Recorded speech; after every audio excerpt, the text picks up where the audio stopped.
they're going to be playing very similar to having like an Ahri composition where yes, you can go for the dive, but what I really want to see from LGD is them setting up a round of objectives, getting that's exactly like you were saying, the ultimate economy. They no longer have that available. Xiaoya finds a pick. Blade Caller, a lot of damage. Xiaoya just keeping his distance and positioning right outside of the turn range. The flash forward from Photic, but he still has a barrier. Photic! Double flash. Oh, Photic! He wins the 1v1. Okay, and the action continues in the mid lane. Paranoia, they turn out the lights, but Haichao gets jumped by Climber's cease and desist, and LGD first dragon gonna go the ways of LNG. No contest from Climber. He's gonna try to make an opportunity happen on Zika, who look at Haichao though in the first exchange for 1v1 between Sasa and Zika. And as you called out, there was a potential move from Haichao, but XQW pushes up on the minion wave, tries to maintain vision. So now this should be an opportunity unless XQW drops his position here. Haichao still locked under the tower, so this should be clean from the side of LGD. Flash cease and desist, but the public execution goes through. Well played by Zika.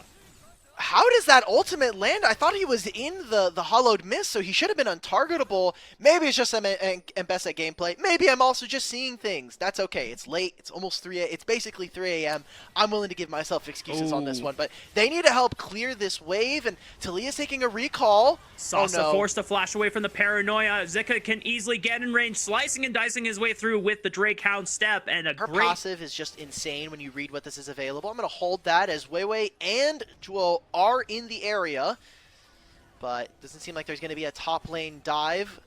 Maybe around this. I think it's a bit risky. Jewel, don't do it, brother. Don't do it. The ward is fake. The ward's fake.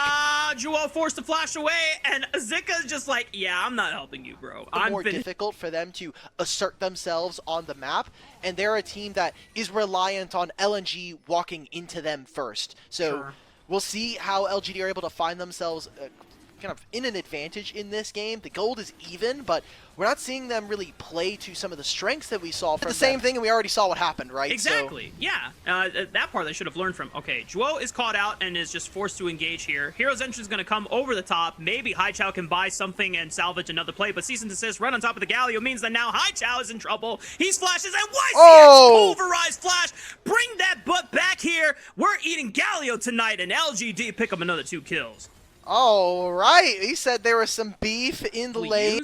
LGD have already shown that they're kind of over-eager in making the plays. You can just punish and counter-engage, which is kind of what's happening right now. Weiwei pops the Paranoia, but forced to flash away from the side. Where is YCX? Zika's trying to go in, but Haichao with a nice flank, but just cannot save and bail out Zika from going down. LGD, 4-man strong as a unit, just able to kite out their threats one by one, and they're able to get out of that play, and that'll be able to find more kills, more picks. They should feel confident in being able to supply a lot of damage and burst if they find the right engage, despite being down Paranoia, but it's come back up off cooldown. YCX takes up the engage, and you know what? That's good enough for LNG. Immediately blinking out the support. That's a 5-on-4 guaranteed. And LGD probably just lost their opportunity at denying what could have been LNG's 3rd dragon, as now they turn on the engage, turn out the lights, and it just might be going from bad to worse for LGD. They jump right on top. Climber! The Rift Herald! He saved himself, and now he's getting multiple knockups on the other side. Weiwei gets collapsed upon. Haichao flicked backwards. Zika is able to at least answer one back, and he's going to try to see if he can layer even more in jungle. She can just 1v9 a Baron by herself. She has so much healing, especially max HP, and she does so much more to monsters. So I like this from LGD. They go for the gambit. They understand how much damage they do around objectives, and that'll be a voracious Otacon going over to them for free. So I need to see in the next 2.5 minutes how aggressively are they going to play, because in that same timer, Infernal Soul is going to be spawning as the soul point is reached for LNG. They're going to try and make this play around the mid lane, mostly just to protect the turret. That's still going to go down, and that was double teleport, so they need to make this play work. The eyes are on Photic. He still has both summoner spells, but I don't think there's any point in burning them now since he is already dead to rights. Zika manages to get a teleport and deny what could have been another kill over to LGD. This sets him up to at least get some vision control in that bottom river, since we are still 2 minutes away from the 4th dragon of the game. Okay, and look, now they get to push in on mid. They use this Gwen, who destroys turrets now with the Nashor's Tooth. Also finishing a Seeker's arm guard, so we'll have at least a mini Zonia's YCX. He's going in. Hero's Entrance is going to come right on top, tries to dissuade the engage as much as possible. Zika is ripping through them with the Drake Hound Step, and maybe this was just a little bit more than LGD could actually handle. They were trying to limit rest of LNG, trying to brute force their way through that bottom tri-bush, and LGD have to give ground because Haichao does have the high flank on the left side and pushing in through the mid wave, threatening the tier 2. Weaver's Wall comes out over the top, trying to block LNG from being able to get into the Dragon Pit, but it's still 5,000 HP. Late. They turn out the lights. This is so playable for LNG, but they just turned right on top of Weiwei. If they can take out the jungler, there's no chance for a spike contest. And now the rest of LNG have to depend on their damage dealers to try to win out the fight. Xiaoya secures the dragon. Soul is denied. LNG cannot do it. They only find YCX, but that is not good enough. LGD win the fight. And the pings go out onto the Baron. You have this Gwen move over to the big purple worm. And LGD are fighting for their lives. It was not an easy game for them to play in the first 15 minutes. We saw a comedy of errors from both of our teams here. And even in that last fight, not as clean as maybe we would have wanted to see, but LNG are not able to secure the Dragon Soul at this time. It'll be the Dragon going over. It'll be the Baron here. Photic? Can Photic channel Guma? Nope. It's a little too late.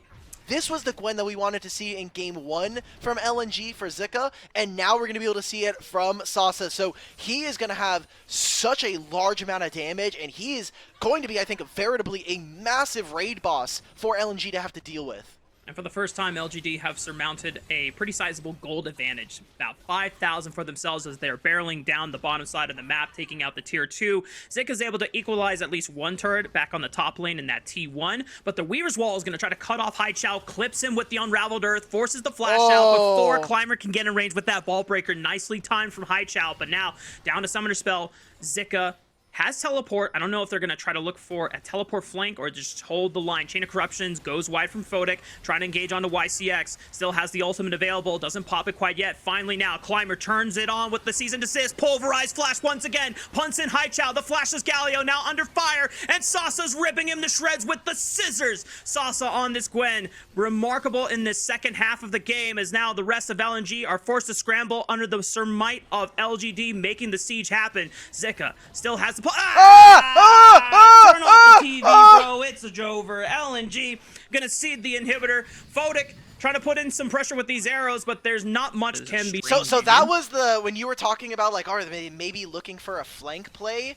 That red minion just like I was wondering what that was. This time around, LGD not necessarily always, you know, restraining the eagerness, but they were definitely a little more doing. Have your jungle and have this Gwen sit on the Baron, take control of mid with your other 3, and then let Talia even set up a wall to make it very difficult. Looks like they want to try to make an engage, get a numbers advantage. Joel tried to buffer the dredge line, but missed the wall, so he is forced to flash, and he still goes down. Haichao gets punted back in. Weiwei's going to try to turn it around with Zika onto the back line, but there's just too much damage. There's just too much to deal with on LGD. They rip the XQW Talia, but they can't deal with the Sasa Gwen, and it's just Photic left to defend the base 1v4. I don't think it's going to end up in a hero story for LNG. LGD starting to march it down into the base.